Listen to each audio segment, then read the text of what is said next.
Katika vitu ambavyo wanavifanya management ya Simba katika kipindi hiki cha usajili, kuna mambo mengine yanahitaji kushangaza sana. Kuna mambo mengine yanasikitisha, lakini mambo mengine yanafurahisha kwa kipindi fulani. Lakini twende kujadili sajili hizi ambazo zinaendelea ndani ya kikosi cha Simba Sport.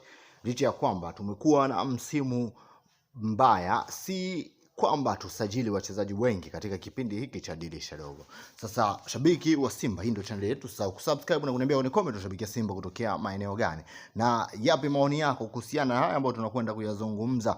Twende moja kwa moja kwenye point ambayo imetuleta hapa.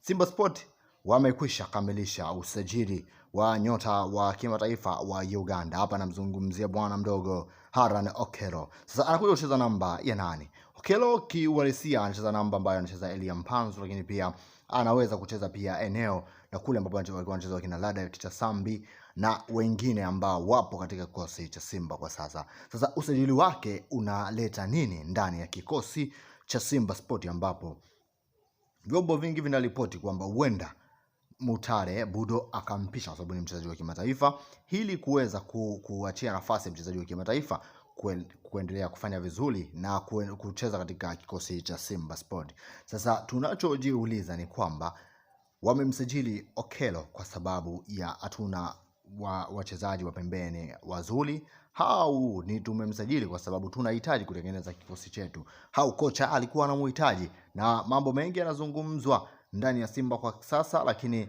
tunachojiuliza ni kwa nini Okello na si striker mwingine ambaye labda angetupa uwezo wa kufunga magoli mengi. Lakini swala hili tuliachie kwa sababu Okello anaweza kuperform vizuri na mambo yakawa safi, kwa sababu mashabiki wa Simba tunachohitaji ni alama 3. Tunahitaji ushindi katika michezo yetu iliyobakia, tunahitaji kufuzu hatua ya makundi. Lakini tatizo letu kweli lilikuwa ni winga na sio striker, au ni viungo na sio striker.